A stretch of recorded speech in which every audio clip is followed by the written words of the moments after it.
we're back with another glitch showcase. This time it's Ocarina of Time and Majora's Mask combined. In both games there are ways to duplicate heart pieces, but they can be quite different from each other. For the sake of keeping it simple, we'll start with the method in Majora's Mask. The only things we'll need are a bottle and a fish.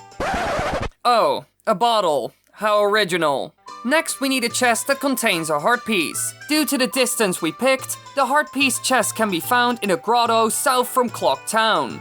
The only thing we have to do is kill a peahat, and a chest with a heart piece will spawn. This is where our bottled fish comes into play. We'll drop the fish and re-catch it. This will keep the bottle in Link's hand, and we can now target, hit bottle, and shield 1 frame after. Doing so starts the fish dropping cutscene but interrupts it, putting us in a state called time stop. We can now move while the game is in a cutscene mode, preventing most other cutscenes to play properly. Now, this is also applied to chest animations. I think you know what's coming. We can now get in front of the chest and open the chest as many times as we want, and always get a heart piece. Sounds easy, right? Well, it really is as easy as it sounds. This does not work in Ocarina of Time, however. Why? Well, we got no idea. Maybe we just didn't check the right chest for this, but we couldn't get it to work. However, there's another way to duplicate heart pieces in Ocarina of Time, and this one is a little more complicated. For this we need bombs, preferably bomb chews, a slingshot, and Saria's song.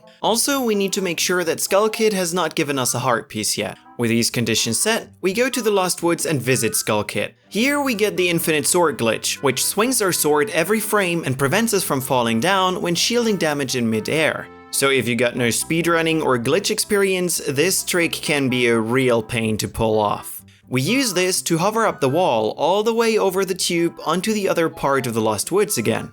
This one isn't loaded, however, as we skipped over the loading trigger for the area. But this has one big advantage. We can now once again hit the loading trigger for the area in which Skull Kid is in. This will load the area with Skull Kid once more, and also Skull Kid himself. Which means that once we can see him, there will be 2 Skull Kids instead of 1. And if we hop back out and back in, we can hit the loading trigger again.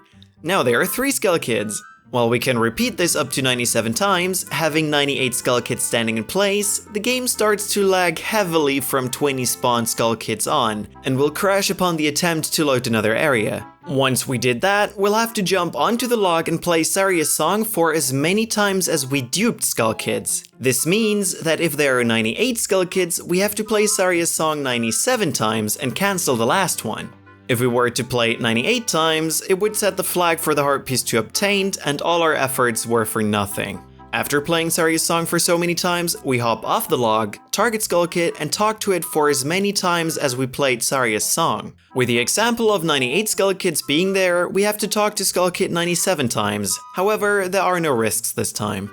Once you did that, hop back onto the log, and the 97 happy Skull Kids are now willing to give you their lovely heart pieces. But what if we kept going? Obviously, the game's intended heart cap is at 20 hearts. If we keep going beyond that, the game will just add hearts to the second row of health, until there are so many hearts that we can't even see the active heart anymore. If we now head to the file select menu, the hearts will start appearing in places where they weren't meant to appear. For example, in the spots that were meant for the medallions. But what if we go even further? As we wanted to keep our sanity and not deal with Skull Kids, we decided to use Majora's Mask for this. It took a while to even reach 20 hearts.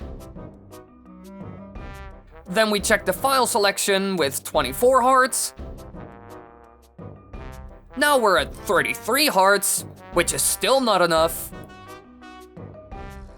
With the hearts at number 41, they start disappearing from the game screen as there is not enough space anymore. Time to head back and check the file selection screen. This is definitely not the spot where the heart should be, but let's push this a little further. Some more A mashing for about another 10 minutes and our file selection screen looks like this. So, back to collecting more hearts, naturally. At the end, we spend about an hour of just mashing A to collect heart pieces. We decided to play the Song of Time once more to save, and then check the file selection screen. And look at how much the game likes us now. One of the hearts is so big, the game can't even display it properly anymore. We decided to not push it any further here, but the outcome certainly is interesting and fun. And if one thing is bigger than the sheer love the game shows us, it would be our insanity if we had to do this in Ocarina of Time. Thanks for watching, everyone. I hope you enjoyed. If you want to watch more videos, click the annotations on the screen right now. And why not click that subscribe button and the bell? Then you won't miss anything. And I hope all of you have a great weekend and had a great Thanksgiving.